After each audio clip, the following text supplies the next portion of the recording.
نوغاليت آمين مستر غبتونا آمين نوغاليت ودا مالو نوغاليت دبدامي نوغاليت بيك منسو تايدي سمبرتي سادا نوغاليت ودا نوغاليت دبلا دبدا نوغاليت كميسا دبديرا ورني قارو مان اتفاقات دكاجرو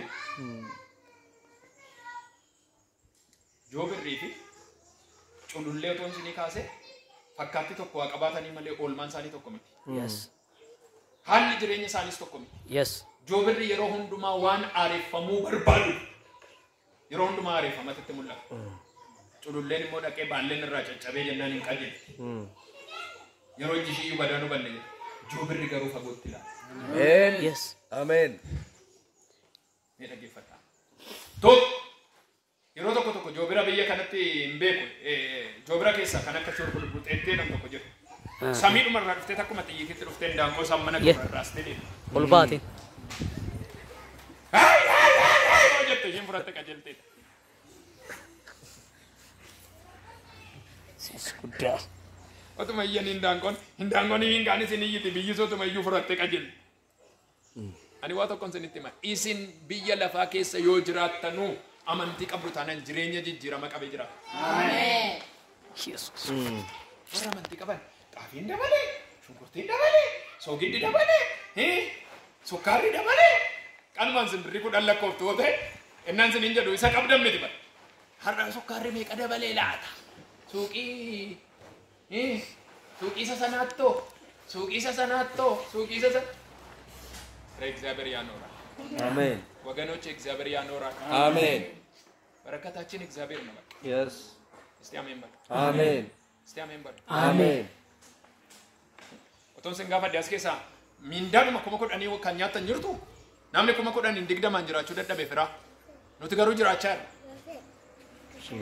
ulfinni bara isa አሜን amen አሜን ኢየሱስ ክርስቶስ inni gooftaan አሜን amen አሜን ኢየሱስ gooftaan አሜን afurri qulqullu galataa argatu አሜን ne amen አሜን nama simbiraamma sittima nama amantii ta'eedhaani nama amantii ta'e dubbadha nama amantii ta'e dubbadha ammayyu nama amantii ta'uun jedhaani nama amantii ta'uun bara rakkinaadhaani nama dabarsaadhaani bara dhiphinaadhaani nama dabarsaadhaani kanaafuu jedhaani ija kee namarran kaayin jedhaani waan qabdurran kaayin jedhaani ija kee jedhaani waaqayyorra kaawwadhu jedhaani amen kudha jaanuu dubbisimee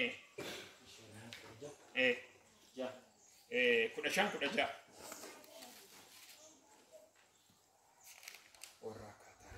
akkasuma maqaa Yesuusin nan dubbisa yaa waaqayyo gooftaa machaa ani kan keetiyoo dubbii kee yommuun argadhee akka nama buddeena nyaatutti isa nan nyaadha innis garaa koo gammachuu fi qannoodhaan hin guutu ani warra ga'iiftuu gidduu taa'ee isaan wajjin hin gamman harka kee jala waan an jiruuf ani aariidhaan guutamee kopha kaleessa nan ta'e dhiphini koo maaliif dhuma dhabee madaan koos maaliif fayyuu didee ati akka laga guddaa isa namni bishaan keessa argachuu habdatee yemmuu dhaqu immoo dhabee qaana'u nagoota aaree nan jedhe kanaaf waaqayyoo natti dubbate yaada garaa keetti anatti yoo deeffatte ani iddoo keetti sin deebisa hojjetaa koos hin ta'a ati dubbii waa'ee hin baafne dhiiftee isa waa'ee baasu yoo dubbatte afaan anaaf hin taa'u isaan gara keetti haa deebi'an ati garuu garaa isaanitti hin deebiin ani saba kanaaf akka keenyaa sibiila boorrajjii irraa hojjetame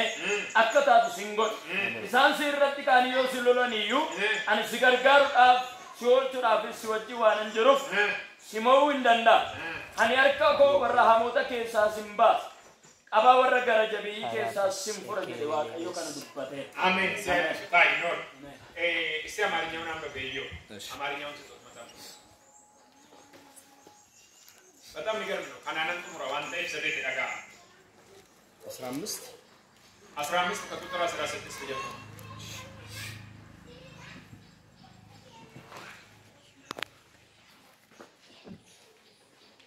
ቃልህ ተገኝቷል እኔም በልቼዋለሁ አቤቱ የሰራዊት አምላክ ሆይ በስምህ ተጠርቻለሁና ቃልህ ሐሴትና የልብ ደስታ ሆነ በዋዘኞችና በደስተኞች ጉባኤ አልተቀመጥኩም ቁጣን ሞልተብኛልና በእጅ ፊት ለብቻዬ ተቀመጥኩ። ስለምን ህመሜን አዘወተረኝ? ቁስሌስ ስለምን የማይፈስ ሆነ? ስለምንስ አልሽርም አለ። የውሃ እንደ ሐሰተኛ ምንጭ እንደታመነች ውሃ ትሆንብኛለች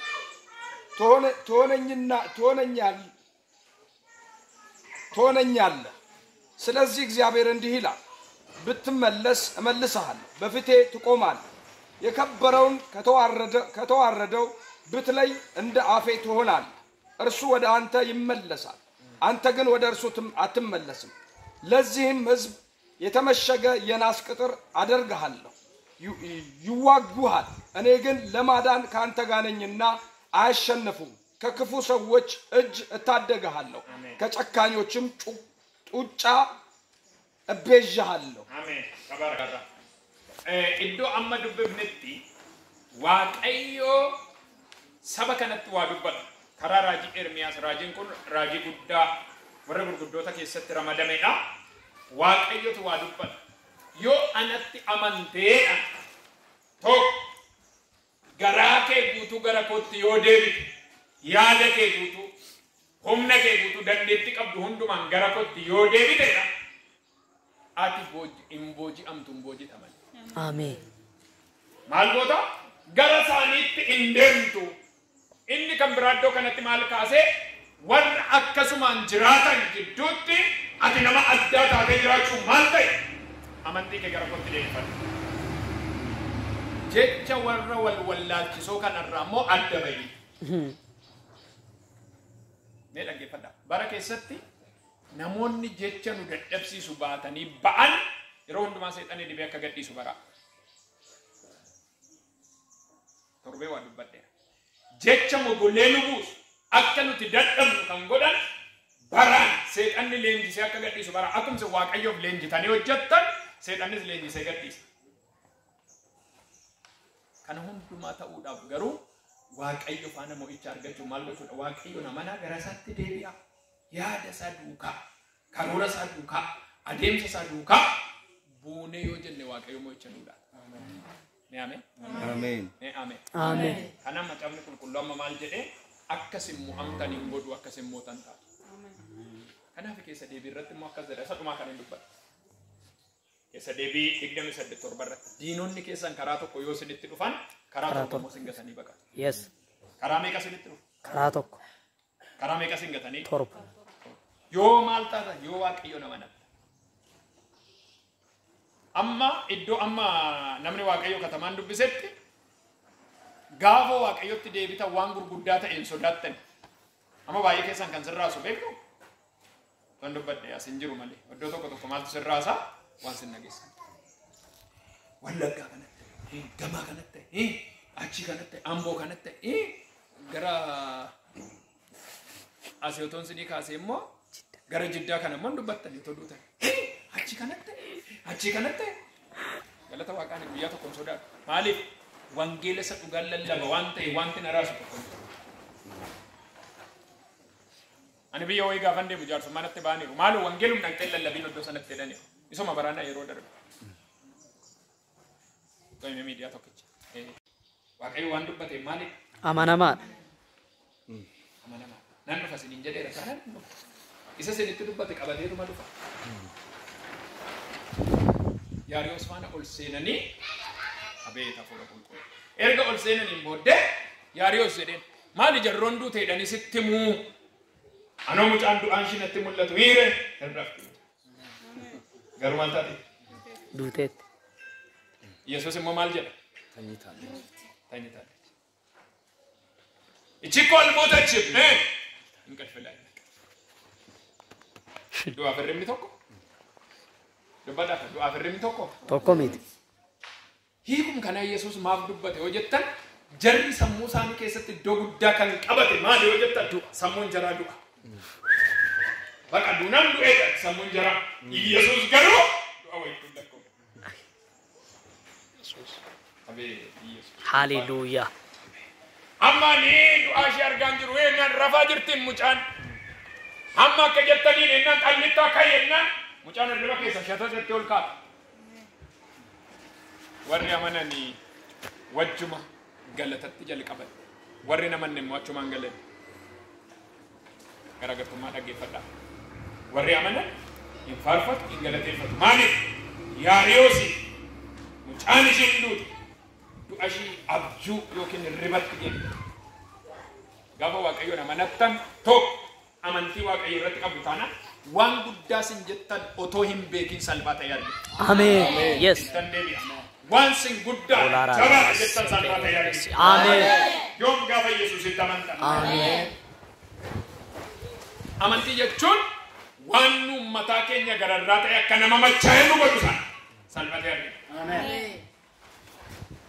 Asin jiru amma namoonni baay'een qormaata cimaa keessa gaafa jiran asin jiru malee iddoo biraatti waaquma eegu. Qormaatum keessan jira edanii otoo yaadanii edaanni sassaabee irra dabarsee dhaqaatu barbaadanii iyyuu hin argatu. Maaliif beektu? Si harka jira warra jedhan. Mee Iyyoobiin hin kaasa fakkeenya. Iyyoobii tajaajila isa kana. Amma Iyyoob waan Waaqayyo isaa hojjete ilaalee gaafa gara waldaatti dhufu namoonni baay'ee waa jedhu hiriyoonni isaa kaliif. Minnaktoota nuyi maaltu tuqeeni? Agar maaltu tuqe maal ta'e?